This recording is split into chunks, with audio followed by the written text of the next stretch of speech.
Good evening, ladies and gentlemen. I just, first of all, want to introduce myself. I'm Joy Monfried. I'm the president of BeBOLD, Bedford, Building Our Lives Drug-Free. And I want to thank you all for coming tonight to the culmination and end of our Red Ribbon Week celebration. And all the activities that we've had all week long have kind of built awareness in our community about supporting those who are suffering from drug and alcohol addiction. It's also educating our kids on living a healthy and positive life. And I want to thank you all for joining us tonight for a very special evening where you will hear some incredible messages from our beloved Bo Chancey from Manchester Christian Church and the incredible, incomparable Chris Carpenter from the St. Louis Cardinals, a Cy Young award-winning and 2 World Series winning amazing man who we all can look up to, having him here in our little town of Bedford, New Hampshire. So take it away, gentlemen, and thank you so much. Thank you. Thanks, Joy. Well, thank you all so much for coming out. I know it's a rainy Monday night, but BeBOLD and Red Ribbon Week and all the awareness, it means so much because the more we talk about things that are often unspoken, the more light shines in the darkness, and the darkness really can't run from light. Light, just even a little bit. It doesn't have to be a giant spotlight, even just a little light. So you being here, you're a light, and you're involved, and you're engaged, and that is so important. Because if there's hope, right? Sometimes we feel so hopeless when it comes to this particular topic and the things that we're facing. We can feel so hopeless, and when we get hopeless, then we give up. And we stop trying. And the interesting thing about hope is you take one person with hope and you combine that person with another person with hope. All right, now we're on to something really good. And that's why gathering together and doing these things is so cool. So I have a good friend here, my buddy Chris Carpenter, and I can see why they put us together. I mean, we are 2 athletic specimens. I know that for a fact. I mean, it is true between us. We have, a Cy Young Award and a couple World Series, and very accomplished. But he beats me in tennis every time we play. So I do. I saw the tennis balls on the bottom here. I was like, they knew. My daughter, before I came over here, she's like, why are you talking with Chris Carpenter? He's like an amazing athlete. I'm like, I'm a better athlete. Yeah. She laughed at me. Beats me at tennis every time. But it reminded me of friendship and how important in my life friendship has been. My best friend in the 7th grade was a guy named Jason Hoxie, and we were total opposites. I was the biggest kid in our class, and Hoxie, he was the smallest kid. But the 2 of us, we were the best of buds, and we did everything together. And when school was out, he had this great plan that we were going to go to Six Flags. I grew up in Texas, the original Six Flags over Texas, because we'd had 6 different countries ruling Texas. And it was an amusement park. And the whole way there, he's telling me, he's like, we're going to ride the Judge Roy Scream. It's this roller coaster. Old wooden roller coaster, no loops, just big hill, straight down, lots of fun, a lot of speed, kind of rickety. And I was like, well, what's so great about that? He's like, Bo, when you come over the top of the first hill, your bottom comes off the seat. And I said, what? He goes, you're like floating in air. Now, I was big, like not thin, heavy set, round in all the wrong places. I was not svelte, okay? And like you are now. Like now, right. So I had my bottom had never come off of any seat ever in the history of the world. I was like, what are you talking about? He's like, he realized, because he was so small, he's like, Bo, this will change your life. You'll love this. And so our parents dropped us off, and we go running through the gates because we're going to get there, because hopefully there's not going to be too long of a line. It's an older roller coaster, and he's running ahead of me, and he's fast because he's little and like a jackrabbit, and I'm slow, and I'm like, wait up. I had to stop for water. It wasn't good. Anyway, he saves a place in line. We get there, and he says, okay, well, where do you want to ride? Now, any roller coaster, like junkies, there's only like 2 spots you can ride, the front or the back. And I said, well, which do you prefer? And he said, well, if you sit in the back, it really rocks you back and forth, and you go side to side. And he looked at me and looked at himself and goes, we're not sitting in the back, because he would have been squished. It would have been bad. And he said, so we'll sit in the front. And I said, why the front? He goes, because you're first over the hill. So I'm like, I'm learning from this kid. I'm taking notes, life lessons. So we get in the roller coaster. I said, well, what do we do now? He goes, when they come and they put the bar down on your lap, he goes, raise your legs up. There's a point to the story. Some of you guys are like, we're leaving now. Don't listen to this joker. You wouldn't be the first. Put your legs up. And I said, why? He goes, so that we have space in the bar so that when we go over the hill, we can float in the air. I was like, okay, this kid's smart. So I put my legs up, and the operator came by and, slammed the thing down. It hit my legs. And then I put my legs down, and I had a gap about like that. I was like that? And he goes, perfect. So here we go. We leave the little station, and we're going up the first hill, and the clicks. And he's got it so built up in me. I mean, we're like sitting next to each other. We're high-fiving, like every click. Like, everyone just can't wait to get to the top of this thing. And I'm looking at him, and he goes, this is going to be awesome. So we got both hands up in the air. We crest that first hill, and my hands are up, and all of a sudden, my bottom comes off the seat, and I'm floating in air, and it's like this sensation. It was unbelievable. I'd never experienced anything like it, and I looked at my friend to tell him, you're a genius. Like, I will follow you anywhere in life and in this world. But when I looked over at him, he was shooting out of the roller coaster. As in, we miscalculated. He's little and I'm big, and a little gap for me was a giant gap for him. So my hands are up like this, and as I look over to look at my friend, all I see is his belt like loops coming out on his jeans, and I caught him. I actually caught my friend, Jason Hoxie, and there's this moment on the Judge Roy Scream when I'm 13 years old. I'm flying a little Hoxie kite, and he's screaming. We're both screaming our full heads off. I yank him down. We hold on as tight as we can. And I refuse to look, because I figure if I look, he's gone. He's out of the ride. It's over. I don't want to look. And we go through the rest of the ride. We're still screaming, white-knuckling the thing. The ride comes to a stop. And I finally go, and he's there. And he looks at me and he goes, dude, you saved my life. I go, I know. He said, let's do it again. Which now I became the leader.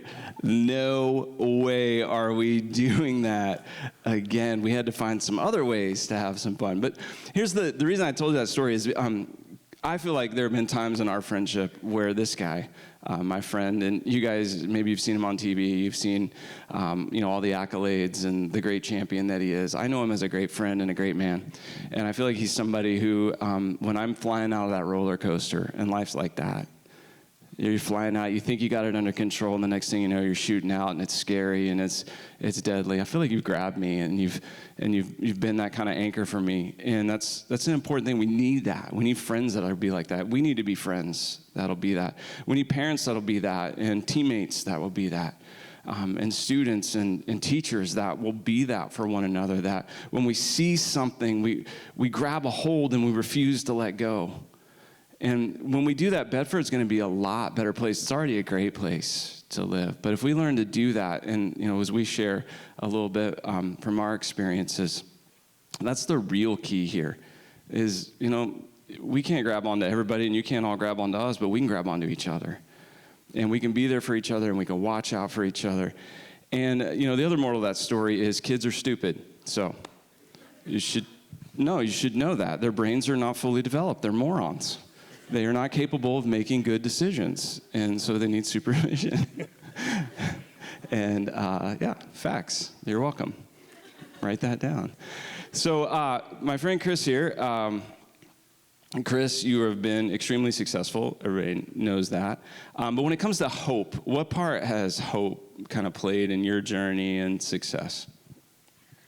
Yeah, I mean, just to say one thing. First of all, thanks everybody for coming. This is a fun night. It's going to be a special night. But to cap on what Bo said about needing friends that do that, you can't be afraid, right? I know that it's hard, especially as young kids, to be that one kid that steps out and grabs onto your group or grabs onto your friends.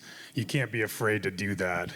You're allowed to be a leader. You're allowed to step out and be that one person that can grab onto somebody and help them in a desperate time. If you see it, you cannot be afraid of it, or go and speak to somebody about it, because it's important to when you recognize you guys are the closest ones to one another. You see most every single day. I keep looking over here because it's a whole group of kids, but I know that there's more. The kids in here are the ones that see each other most every single day, and they see the reactions and the changes in each other's lives. And you're the ones that can tell if there's really something wrong or not. And you can't be afraid to go and pull your friend aside, or go to another one of your friends and say, hey, Julie is struggling. I can tell there's something going on. Uh-oh, there's a Julie over here. Sorry. Well, they told us about you before we started. Yeah. So but you can't be afraid, man. You can't be afraid to grab someone and pull them back in, because I've had that in my life many a times. And as Bo and people have said about my career, there's been times in my life that I've needed people to grab me, and Bo has definitely been one of those people since I've moved back here and become close to him. He's allowed me to confide in him, to be vulnerable to him and some of my things that I deal with in my everyday life, because I am a human. And he's been great for that. So don't be afraid, kids and adults. You know, there's a lot of adults in here that still sometimes we like to act like kids, right? So why are you looking at me? I don't know. Yeah. But I mean, and adults too. Don't be afraid, man. If there's something there that you see that's not normal, you go ahead and step in and as I'll use the word, be bold to step in and step out and grab onto them, because you should. I was going to share one of my stories, and it really turns into a leadership story, to be honest with you. And it's going to go for some of these girls over here. It looks like the volleyball team and the other kids. When I got drafted out of high school. I went to Trinity High School here in Manchester. Actually, the Bedford school wasn't even here yet, but I went to Trinity High School, got drafted out for baseball, and I went to the Toronto Blue Jays organization as a 17-year-old kid. And throughout my career, you have to continue to make choices, and that's what's going to lead you to where you want to get. And my goal every single year, I spent 3 years in the minor leagues. I played in Medicine Hat, Alberta, which is in Canada, 6 hours north of the Montana border. So if you ever go up there, it's real cold, and it's really hard to find, and there's a lot of wilderness. I'm not going more north than I am right now. Yeah. So I played there. I played in Florida for half a year, played in Knoxville, Tennessee for a year and a half. And then I spent a half a year in Syracuse, New York. And each year, my goal as a professional was I wanted to, as fast as I could, get out of the situation that I was in. Because my goal and my hope was that I wanted to be a professional baseball player in the major leagues, not just in Medicine Hat, Alberta, which is miserable. Huge mosquitoes, too. Massive mosquitoes. Anyways, so my goal every year was to make a decision that when I got to spring training, I was going to do whatever it took each and every day to get from that level to the next. And if you don't know how minor league baseball works, it goes, you start out in rookie ball, and you go to A ball, double A, triple A. We have a double A team here in Manchester. And then you get to the big leagues. There's I think the last time I looked, there's been 19,000 100 and something players ever to play professional baseball at the big league level, from every single country, America, Canada, all the Latin places. 19,000. The game's going to have been around for 100 and something years. So think about that, how difficult it is to get to that level. And my goal was that whatever I could do to get to each level as fast as I could get out of there. And what I realized when I got to the big leagues, it took me 3 years to get up there, and I got sent down one time, and then got called back up a month later, and I never got sent down again. And it took me 3 years to get there. And what I realized when I got there was all kinds of guys around me from all different nationalities, all different areas, cultures, places, and a lot of them were either as good as me or better. And I continued to see these guys kind of just peter out or move on or get released. And you show up to spring training, and at the end of 3 weeks into spring training, all of a sudden you got a bunch of dudes standing out there with black trash bags filled with all their gear because they just got released and they'd have no shot to make it to the big leagues. It's super, super sad. But anyways, you'd see all these guys peter out and leave, and I kept moving up. And like, again, my decisions were, and my commitments were that I was gonna be different. I wasn't gonna follow these guys around. And then what happens is you start getting into college towns and you're doing these other things, and it's like college life, and you start making decisions like going out at night and spending some nights in the bars or doing some other things that you shouldn't be doing, which then in turn doesn't allow you to perform the next day as well as you're hoping to. And my decision was that I wasn't going to do those things because I wanted to get out of there as fast as I could. And ultimately, when I got to the big leagues and was able to play there for 17 years, I realized why all these other kids didn't make it. And it was because their determination, their commitment to what they hoped to do was not there. They had other priorities, they had other things. It wasn't as important to them. And what I stress is when I talk about the leadership thing is I didn't have, because I was alone. I mean, I had teammates, but I was alone out there in Medicine Hat, Alberta from New Hampshire. It's first time away from home. I didn't have people, I didn't have guys that I knew that were those guys that were pulling me, but I was able to make that decision myself to lead. So sometimes you can be your own person and lead and make your own decisions, even if you're the only one. And then there's other times where you can go ahead and start pulling people in around you. I tried hard. I had roommates. I had two roommates, one of them Jose Pet and Jose Silver were the two guys. Jose Pet was a Brazilian guy, came over. His dad was one of the richest guys in Brazil, and he came over and he would carry a briefcase. This is in the minor leagues. You make $185 a month after you pay your taxes and stuff. He'd have like thousands of dollars. His dad would send him $1,000 like in his briefcase. He smoked cigarettes all the time. He was a mess, but he was nasty. Threw like 97 miles an hour, could get everybody out, but he was doing all these other things that never allowed him to make it. And Jose Silva was the same way. Threw 97 with the Pittsburgh Pirates, went home one offseason, made a bad decision, got into a car wreck, and ruined his career. The point is the decisions that you need to make, the commitment you need to make to making proper decisions and not being afraid of it. That was one of the stories I wanted to share. Yeah, no doubt. I mean, as you're talking, what I heard there is something really important that, when we have hope, hope causes us to make better decisions today, and better decisions today give us better opportunities tomorrow. And that's something that's true, I think, for all of us. Hope really does change things because we're going, wait, I have hope for something greater than the situation I'm in right now. And so I'm going to make those better decisions and those better choices, and then there's going to be even greater opportunities for me, and you're a great example of that. So it seems like some people will do this one, and none of you guys would ever do this, I'm sure.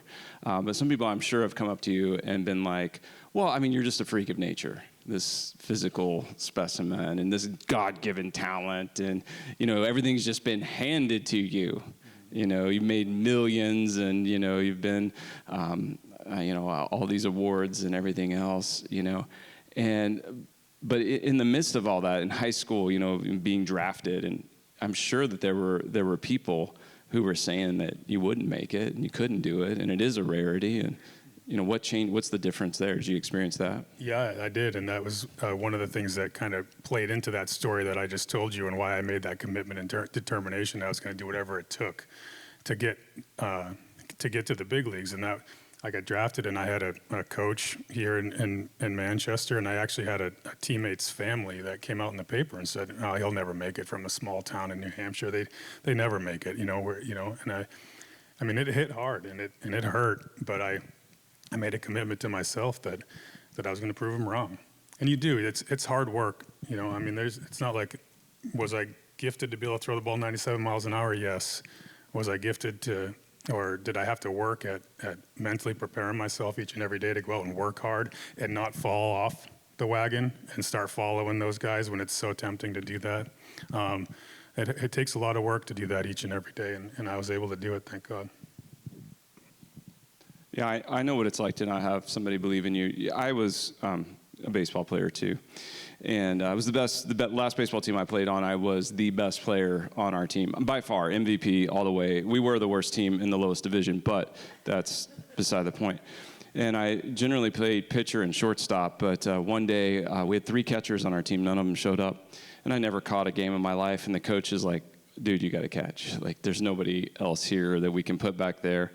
And it was the only time in my life I played catcher, but I got behind the plate. And the pitcher that day, one of my buddies named Jason Eggle, funny thing, he looked exactly like an egg. I mean, he really did. Like, the name, it was unreal. Like, if you've seen Humpty Dumpty in a book, this is Jason Eggle. We called him the Eggman. He had little eggy fingers. They were like little sausages on the end of his hands. He could barely grab the ball. And he would get so nervous, he just this ball of egg sweat on the mound. And so I'm catching for him. And I'm not very good. I've never done it before. The umpire was friends of my dad, and so he was trying to be helpful, but he looks at me in the second inning and goes, "You've never caught before, have you?" And I was like, "No." He goes, "You probably shouldn't ever again." And that stung. So this is what I did. I'm not recommending it. It was Jason Eggle had already thrown 3 balls in a row, so it was a 3-0 count. And he's just going to groove one down the plate. I call for a fastball, so all he needs to do is just throw a strike. The batter's taken all the way. So he throws a strike. I'm sure that you've never seen this before. And as it's coming, I bailed out of the way and let the ball hit the ump. And then I turned and said, "Sorry, I've never caught before." I got thrown out 2 innings later. Had to really work at it. That was how I dealt with that. Your way's much better. Yeah, it was. I would have to admit, but that's where we go to encouragement, right? You got to continue to encourage people in your life, Yeah. right? So I want to encourage you to don't give up, have hope, and keep trying. You never know. Okay, maybe I'll join the church league softball team, the lowest form of human competition. Just kidding. Yeah. I'm not. All right, so in your journey and with hope and expectations and encouragement, you still didn't do that alone. You're working hard, and you were alone in the middle of Canada with mosquitoes that will take you and feed you to their young. But even then, you're not alone. So who was around you that was helping lift you up and encourage you? Yeah, and again, as I moved through my career, you learn and you see like, oh man, I want to go back and thank that guy, or oh, that guy helped me out here, or this guy had a place in my heart here, or encouraged me this way, and had an influence on me to do this or whatever. So there was a bunch of guys in my life. I had my family that helped me also, but I was just sharing a story earlier, and it was about encouragement. And I just did a talk for a charity of a friend of mine, Kyle McClellan, who was an ex-teammate of mine who now is retired, and his mission is called Brace for Impact. And what he does is he helps a community over in Haiti. They just built a hospital over there, and then he's helping North St. Louis, which you guys have probably all read in the papers or seen on the news, that St. Louis is not some places in St. Louis are some of the deadliest, murderous places in the country. Well, North St. Louis is all run down. All the buildings and houses are run down, and he's helping rebuild that. And I went out and he asked me to be the guest speaker, and I spoke. And the point of my conversation was an old teammate of mine his name's Woody Williams, who's I think he's probably 6 years older than me. He was already in the big leagues when I was like really old.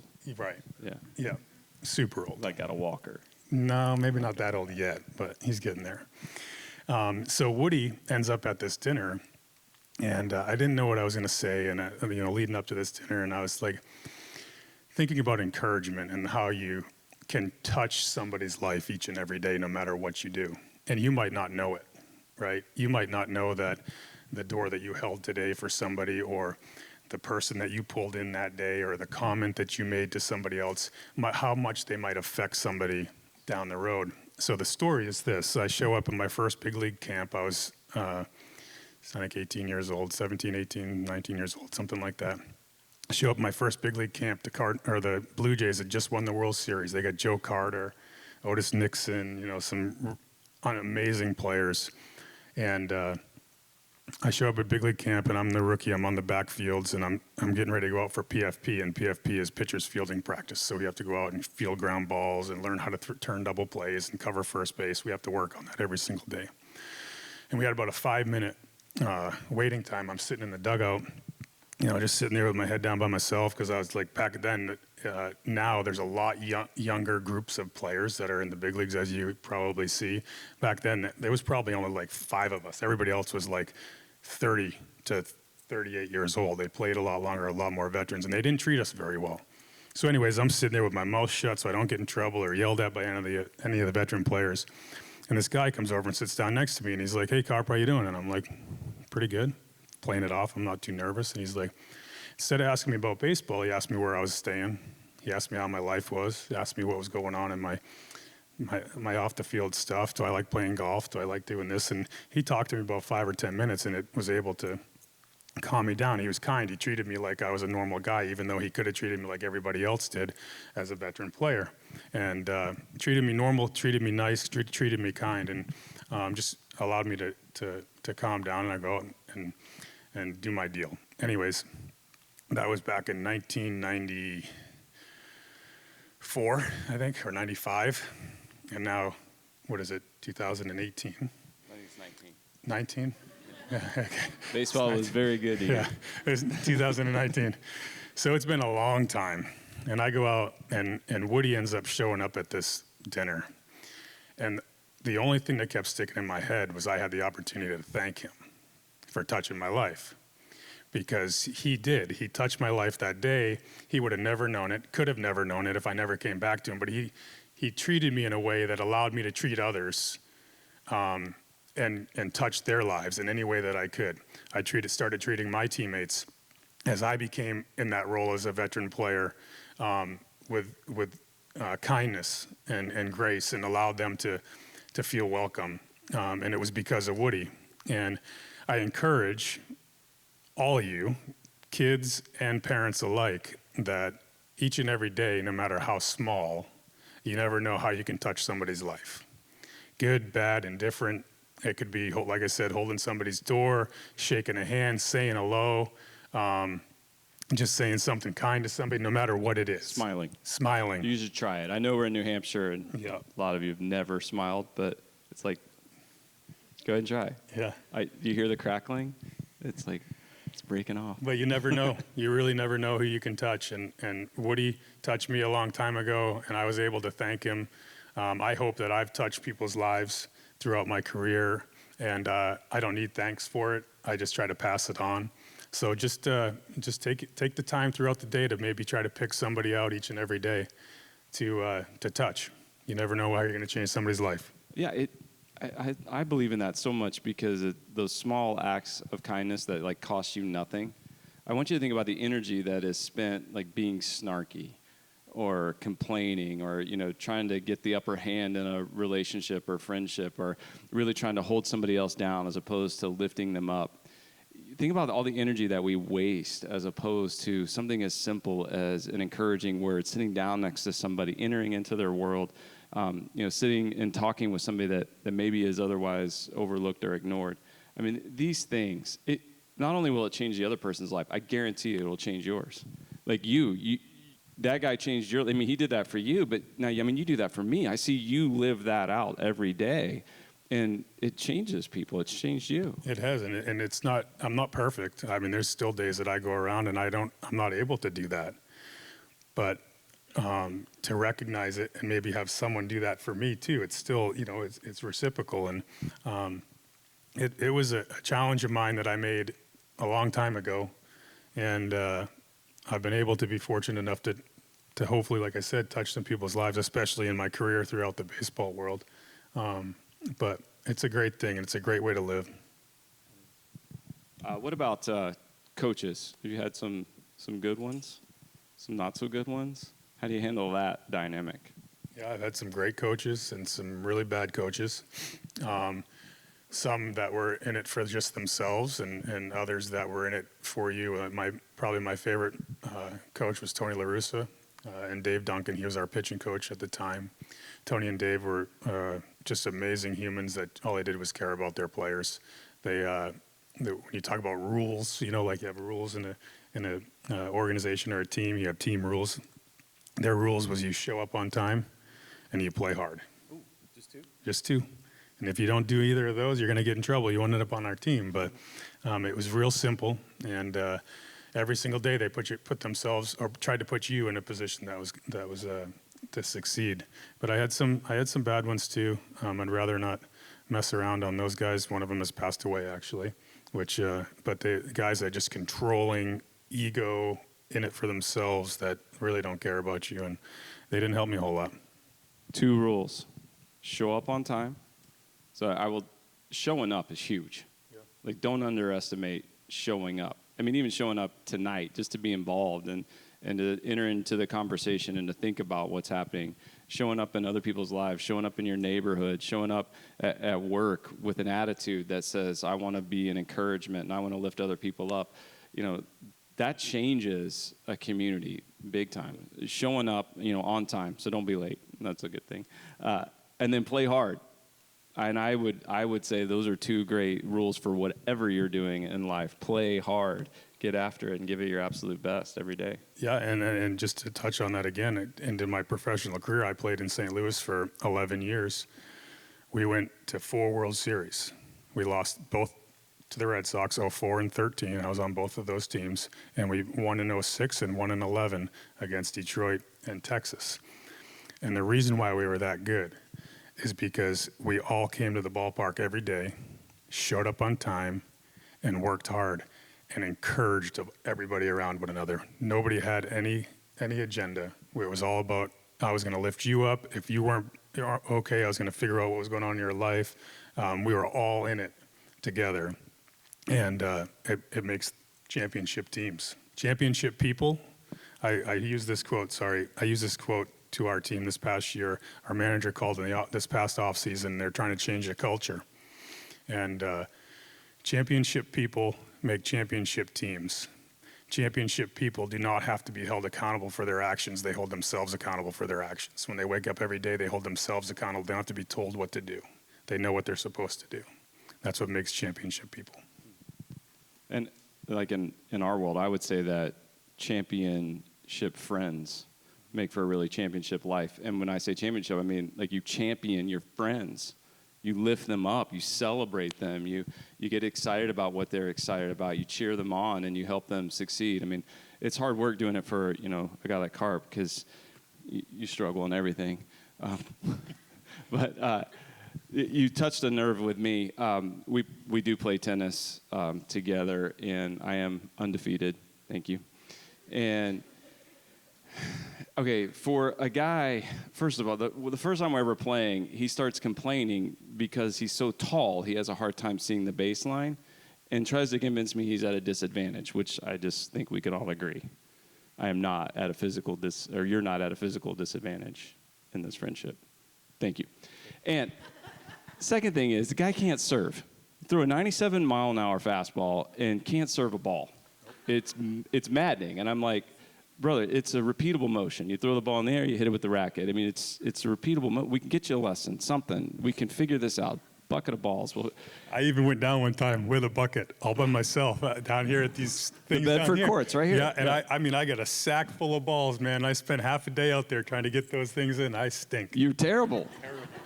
I don't know how you made it as an athlete. I don't. So we're playing one day, and I've had enough. I mean, he's double faulting every time. I'm bored out of my mind. So I said, time out. And so I called him to the net, like I'm like his manager. Like we had a little conference at the mound. And in the moment I said to him, like we're talking, I was like, by the way, like when they come to the mound, do they ever tell you anything? Are they just killing time? I mean, what's going on? You guys talking about what you're doing for dinner? What's going on up there? And I'll say what you can tell a different story, but what I remember was he's like, oh, it never works. They never tell you anything. He goes, except one time. Mm-hmm. And so I want you to tell the one time. But before you do, just know that I grew up in Texas, and my whole life I rooted for the Texas Rangers. And the Texas Rangers had never won anything. I moved to New Hampshire. They finally start winning. They make it to the World Series. They're in control. And when was the one time? The one time was Game 7 in 2011 against his Texas Rangers. And you were blowing it. Yeah, well, I wouldn't say I was blowing it, but I was still. I had potential to blow it. So they have typically when the coaches come, occasionally they'll say some things here and there, but you're never listening to them. You're like, whatever, man. I'm in the middle of the competing. I don't care what you're saying. I can't hear anything. Or they're just not saying a word, and they're just allowing you to give you a break, to catch your breath, or let them like reload the fireworks because you've given up so many homers and there's too many fireworks going off or whatever it is. But this one time, so we're in the World Series, and we go to Game 7. David Freese in Game 6 hit this legendary walk-off home run to win the game. I know that I'm pitching on short rest. If we win, and I started Game 1 and Game 5. I know I'm pitching Game 7 if we're on short rest. I mean, on short rest if we win. David Freese hits this amazing homer, and we go out. And we come into the Game 7, and I've given up 2 runs in 2 innings, and Dunk comes out. Dave Duncan, my pitching coach, comes out, and he's like, and I'm doing the same things, throwing my cutter down and in, and sinking the ball back here, and kind of moving the ball around with my fastball. But I had not started throwing anything soft, which in baseball world is like a changeup or a curveball, something that's slower speed. And Dunk comes out, and he walks out, and he's like, Carp, and I'm like, yeah, and he's like, you need to get your curveball going. I was like, what? He's like, you need to get your curveball going. I was like, all right. And I started throwing my curveball, and I didn't give up another run for the next 6 innings. We go on. We win the World Series. I finally listened. You broke my heart. Finally listened. You didn't care about anybody but yourself. Yeah, well, I care about my team at that time. That's too funny. So since you stopped playing baseball, so I assume that means you just like stopped working hard and trying at life and just sit around, do nothing? No? I mean, I tried for a little bit. Oh, did you? Just for a couple months, and that doesn't work out real well. No. Yeah. It No. wouldn't be very healthy if you did that. No, it's not. You just stick and try to find a new purpose, and it's been a challenge for me. It really has, but it's also opened up opened my eyes to a lot of different things, like speaking, which at times is really nerve-wracking and difficult for me. I don't enjoy the spotlight, which sounds really silly that I played in front of all those people, but I was in control of what was going on. I don't enjoy it being in front of crowds and speaking, so I've done that a few times, and you just continue to find ways to live your life purposefully, and I'm starting to get back into it and enjoying it. And I work part-time with the Cardinals. I still go in and coach, and I mentor and do those things with the big league club there now, which has been a lot of fun with some of the younger players. So it's been good. So how well, mentoring younger players and helping coach with them, how well would that go if you weren't living out the things you're trying to instill in them? Oh, it'd go terrible. Doesn't work, does it? No, not at all. You got to continue to just, like I said before, encourage and love on, but also not be afraid. See, the one thing that they don't but do like about me is I'm honest and I'm open, and you might not like it all the time. So I'll go into that clubhouse, including the coaches. Like, I'll go into that clubhouse and I see something that's going on that I don't like, or I don't think is right, or they're not holding each other accountable for something. I'm not afraid to let you know. And that's why they enjoy having me around, because I will say that, and some guys are afraid of it. So that's been something. Yeah, that's okay. But I know that watching you, and this I think would be for all of us, if we want to be a good friend, a good teammate, a good parent, a good neighbor, a good coworker, if we're going to do those things, and modeling and living out this kind of life of, showing up on time and playing hard every day, giving it your best every single day. I mean, those things impact more than just you. It's so much more than just you and just that day. And if we begin to really understand like how much that impacts the people around us, and you have an opportunity, no matter what you're doing, that as you model and live that stuff out, again, not that you're perfect or don't make mistakes, but what do you do when you make mistakes? Yeah, one of the things that Tony, my favorite manager, used to say was, nobody is ever perfect, but you can sure try. Mm-hmm. Doesn't mean that you're going to be, but you can sure try. So if you show up every day and try to, you're going to get the best out of everything that you can, or everything that you can be that specific day. I'm not perfect, and I know that. But I also know that I'm going to get up every day and try as hard as I can to do something special. Yeah. And if you make a mistake, you own it. Yeah. You name it, just like you would anybody else, or somebody names it for you. Carp has come into my office, and the organization that we're a part of, and what we're trying to do, and we're working on a problem. One day, I'll never forget, he was hanging on my chin-up bar. I have a chin-up bar in my office, and he's kind of leaning on it, hanging on it. We've been working on this problem, racking our brains, trying to, make excuses for why something wasn't working, and everybody's got their thoughts and opinions, and he finally just was like, "You guys want me to tell you what's wrong?" And we're like, And it was so obvious and so simple. But you did. I mean, you said, you identified, and you said what was wrong. And you did it in such a way that it was easy to go, yeah. And we made a change. We made a shift. And we need a lot more of that in our world, where people are willing to speak up, you know, not condescendingly, not rudely, but definitely with an attitude that says, I want to help. But you've modeled that. So. Yeah, and it's not in judgment either. You can't be judging. You got to be honest. And sometimes honesty is hard. And it doesn't mean that my opinion is right? It's just my thoughts. But a lot of the things that we do is that when they're good are hard. It's hard to do those things. It's hard to hold people accountable. It's hard to speak up. It's hard to do some of those things. And if you're able to do it, you can help people around you. Yeah, a champion friend earns the right. Yeah, a champion parent earns the right. A champion neighbor earns the right. And people listen. Yeah, and it happened, like you said it. I mean, it's in everybody's life. It's not just the championship team. I only use that as an analogy. I mean, my team is my kids. My team, you know, is my kids first, and I try to wake up every day and try to teach them something each and every day in my life and my home. And we can do that as parents. We can do that as sisters, brothers, bosses, coworkers, anywhere in your life. It'll make it much better. Very cool. I know we have like 15 minutes, I believe, left. Is that right? I'm looking at the clock. Small enough group. We'd love to do some Q&A. So I'm assuming my role in Q&A will be I'll repeat the question you asked, Chris,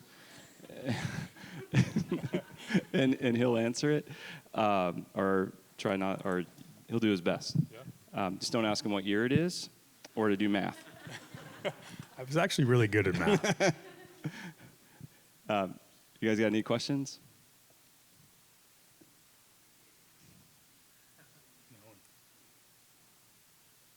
If not, oh, here we go. Were you secretly all right with the fact that you lost to the Red Sox twice? Okay, I'm gonna repeat the question because I'm not sure you will. It was pointed out for everyone that you lost to the Red Sox twice in the World Series, and being from New England, I think it's a fair question. You know, native. Were you like inside? Were you a little bit okay or all right with that? I was not. No.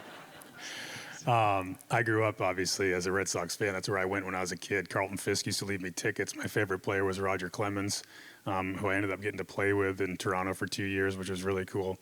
And, I mean, I got to pitch opening day there in 2000 against Pedro with the Tom Brady and the Super Bowl trophy coming out from the Green Monster. I mean, some of the things that I experienced there were nuts. But when you play, I played in Toronto for 6 years before I played in St. Louis. And, of course, being in the Eastern Division, the American League East, we played them 16 times a year. And you get sick and tired of seeing them. You start hating them. And then we lost. And then I still, when I was in St. Louis, we lived there for about 7 years. It started there in like 2005 or 6 is when we started living there. So 2004 when we lost, I come back here and I was living over on Colonel Daniels Drive, having to go to like Dunkin' Donuts to get my coffee and all that stuff. And there's people with like, I mean, there's just Red Sox stuff everywhere, plastered all over their car. And I'm like, oh, it's like 2 weeks after we just lost. I'm like, this stinks. So no, I wasn't.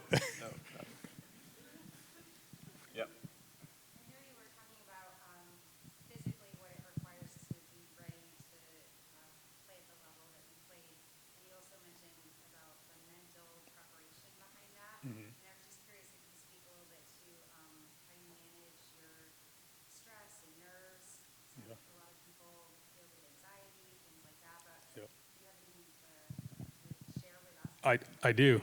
That's a great question. I do want to just repeat the question. Yeah, for the recording. Yep. So the question was about you prepare physically, clearly, but what about the mental preparation and then also the emotional side and with anxiety and stress and all of those types of things? What kinds of things did you do regarding that? Yep. So that's something that I share real openly with or about. That's something that I actually work hard with our guys now because it's so prevalent and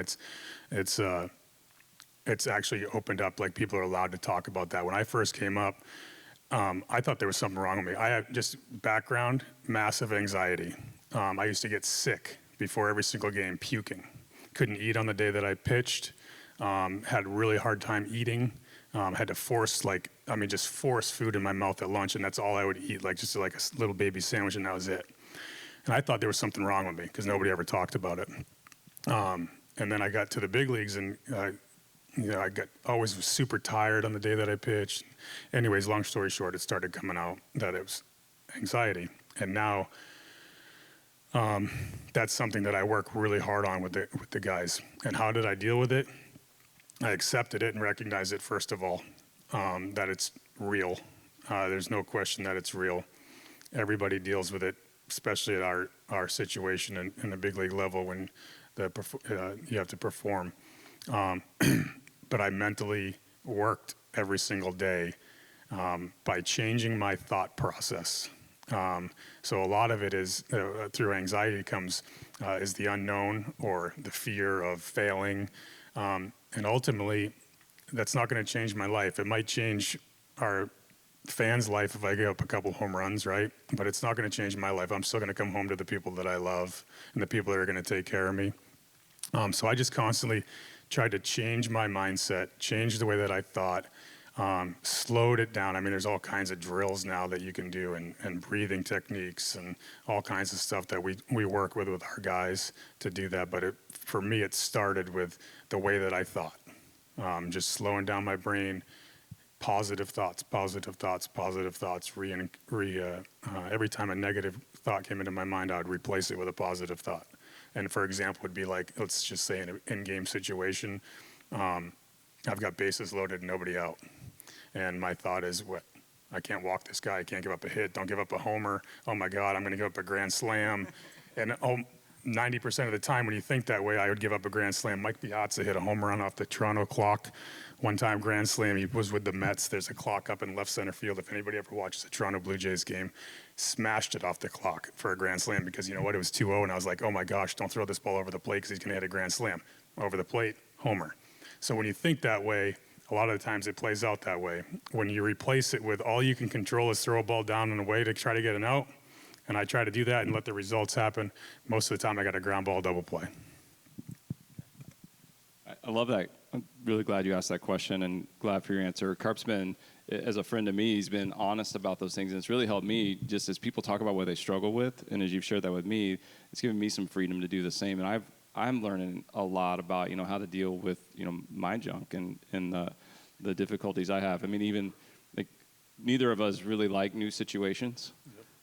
Freak both of us out. So if we're traveling, one of us is traveling, I'm like, so did you already pack? I mean, you already, how far in advance are you thinking about this? Tonight, I sent him a text this afternoon. I'm going to tell him about the text. Go ahead. I said, workout, check. So I'd worked out, check. T-shirt in the dryer so it fits a little snugger, check. Physical specimen, check. Yep. And his response is, I was like, I'm already on that. He's already on it, because I just know. I mean, you're going through and you're like, okay, what's going to make me feel a little bit better, a little bit more confident in thinking through those scenarios and situations, but being honest about that and talking about that. And the thought replacement's huge. Yeah, the thing that really, truly, like, I would go in and talk to these kids now, and now, like I said, back when I came up, when I was a rookie in the big leagues, I was one of two guys that were rookies. Everybody else, like I said, we were like, back in the day, that's what they did. Everybody was 30, 35, 34, 38, had already had 6, 7, 8 years in the big leagues.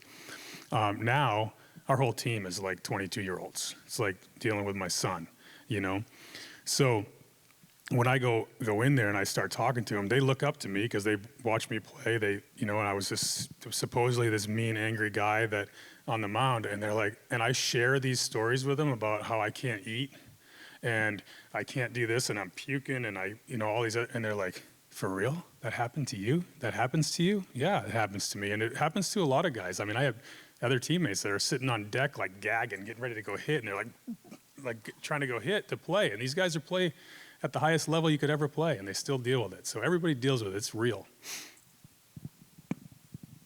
Chris, can you touch a little bit on the ability to make comeback after comeback with the injuries and the processes and procedures and surgeries? What mindset do you have not to just say, I think I'm done? How do you continue to battle that? Cool. So the question was about comebacks and from injury and setbacks, and so you had a number of those. Comeback Player of the Year? Twice. Whoa. That means you really blew it a couple of times. Okay. But yeah. Good question. So yeah, people don't know here, I had 7 surgeries. I had 4 elbow surgeries, 2 shoulder surgeries, and then I had thoracic outlet syndrome surgery, which is where they take 2 of your neck muscles out and one of your first rib that goes up underneath your collarbone. They take that out to give space for your nerve root that comes out of your neck. Basically what was happening at the end of my career was I would start throwing, and the more that I threw, my face and my arm was going numb because everything was squishing on my nerve roots that controlled it, so they tried to open that up. That was ultimately the one that I couldn't come back from. What I did was I got angry for just a short period of time and realized that there's nothing I can do with the anger that I have. The only thing I can do is what's in my control and that is get better and try to learn from the situation and try to get better from the situation. If that's mentally stronger, physically stronger, whatever it is try to get better from the time that I was hurt. Some of my surgeries, one of my elbows, the Tommy John, takes 12 months. You're in a sling, or actually in a cast for like 6 weeks, and then you're in a brace for a long time too, where you really can't do anything. So I mean, mentally, it's constant mental work, and what it did was made me mentally stronger. Every single injury, I got angry, but I only gave myself a chance to be angry for a little while, or the pouting, woe is me, sad, whatever it is, and then I moved on from it and tried to find a way to get better. Why I didn't give up and quit was because I believed, and this is in my character, is that I believe that the St. Louis Cardinals invested in me, and they invested a lot of money in me. After my first surgery, I could have gave up like some guys do and sat on my money because it's guaranteed money and still got my whatever millions of dollars. I don't feel like that was right. I had to do everything I could to get back and help that team and help the organization because they invested in me, and that's the way that I believed in it. Yeah, I know. That's what I was thinking too. I feel a little guilty. I didn't know about that one surgery. Yeah. Yeah. That's all right. Well, okay. I can still try. I'll still win. That's fine. Same thought. So if the Cardinals and the Red Sox are playing in the World Series next year, Cardinals. Yeah. I still root for the Cardinals every single day, and sadly, I root for the Blues too. So, nobody gave me anything on that. They beat. how about some of the temptations like some of these kids are facing, and you made it to the big leagues, and you're probably at the height. Any less or more? Yeah. Great question. Very similar, but in different ways. 1, but 2, when you get there, I mean, it's no joke. Like what you read and what you hear is real. There's people everywhere around you that want something from you, that are trying to set you up. There's women that are waiting for you when you get back to the hotel. There's bars everywhere there's guys. I mean, it's a mess. And if you're not strong and you don't prioritize what you want and what you need in your life, there's no question that it's there. Same as, like I said about the minor leagues too. And even coming up through high school, to be honest with you, I mean, in high school, I wasn't the guy. I went and played hockey and played baseball, and I spent most of the time at home. I didn't hang out a ton I had a few friends, but I was focused on playing sports. And then I got to the minor leagues, and my focus was on getting to each level and how fast can I get there. And I knew that playing in Knoxville, Tennessee, on the campus of University of Tennessee, which has all kinds of stuff going on in it, I could get in a lot of trouble, and I knew that I didn't want to put myself in that situation.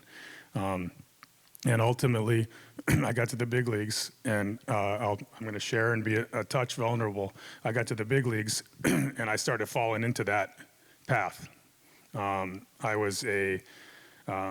started out like living my dream, being normal, and I started falling into that, especially when a lot of success came. I started falling into that pattern of the celebrity, high living, high life lifestyle, to where I started putting myself in poor situations late at night. I started drinking too much, and started doing some things that I don't enjoy or am happy to or like myself for, however you want to put it.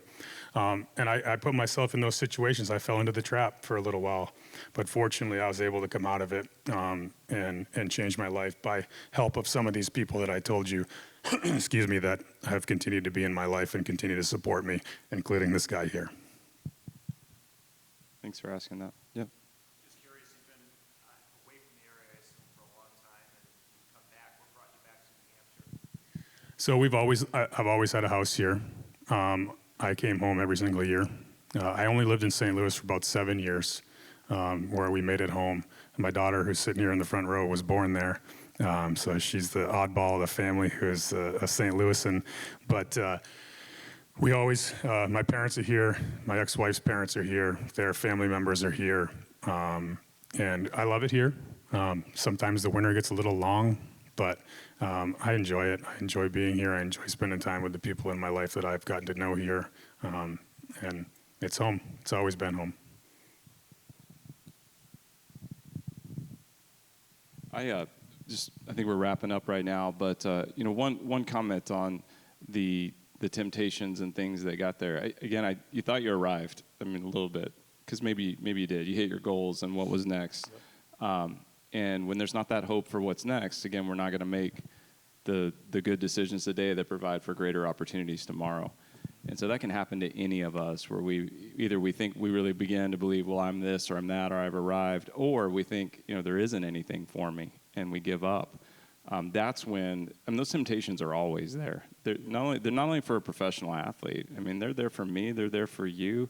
They're there for all of us. And we face them every day. And without that hope, we're not going to make the decisions today that will give us the opportunities for tomorrow.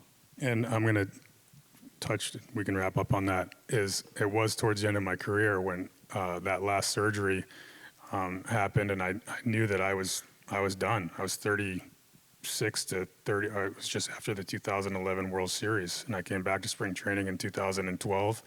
I made 3 starts at the end of the year and 3 playoff starts in 2012, but I knew I was done, and I could see like my life, it was almost like my life was coming to an end. And I started supplementing it with some bad stuff, and because I didn't know what was next. I was 38 years old, man, and I didn't know where I was going. Like, what am I supposed to do with myself? And they teach you. It's another thing that I talk about with our kids in the clubhouse. Is they teach you in professional sports, and again, it can work in any area, in any situation, in any part of your life, and no matter what you do. They teach you in professional sports to make sure you save your money, right? Because you have a short-term time to make your money. Because you hear it all the time, guys are going broke and blah, blah, blah. But they never teach you what you're supposed to do with your life when you're done, right? It's different when you're 66 years old or 70 years old and you retire.